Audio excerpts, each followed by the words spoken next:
Bienvenue dans Lincoln Décode, où nous vous proposons un aperçu rapide et captivant du monde de la data. On entend souvent parler des LLM ces derniers temps, notamment du fait de ChatGPT. Mais qu'est-ce qu'un LLM? Un LLM, ou Large Language Model, c'est un peu comme un cerveau ultra vorace qui ingère une énorme quantité de données et de corpus de données, que ce soit des articles, des pages internet ou des textes, des livres, qui va lui permettre d'apprendre à comprendre des instructions, à interagir avec des humains et à produire du langage.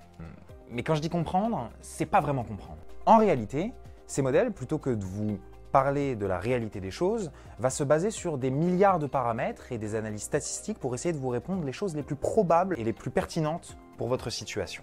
Les LLM sont capables d'être utilisés dans différents domaines. Les entreprises peuvent par exemple développer des chatbots qui vont permettre de répondre à leurs clients 24 heures sur 24 et 7 jours sur 7. On peut également faire des résumés de documentation.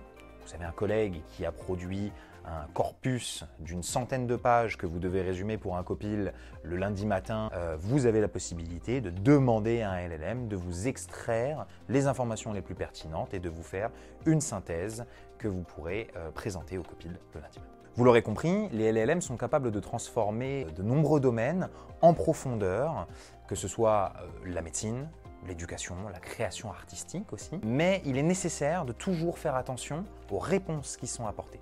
Comme toutes les transformations digitales et toutes les innovations technologiques qui sont faites dans notre société, et elles arrivent avec leur lot d'inconvénients. Pour les LLM, certaines réponses apportées peuvent être fictives et parfois même présentées avec aplomb alors qu'elles sont totalement faussées. On parle alors d'hallucination.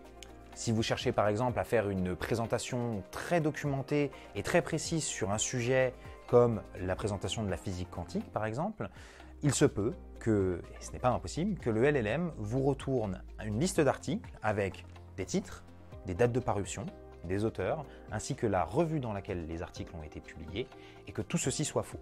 Il est alors nécessaire de toujours vérifier ces informations avec ce qu'il existe sur d'autres sources et autre part sur le net. Vous l'aurez compris, il est nécessaire de faire un usage éthique et responsable et en bonne intelligence des LLM.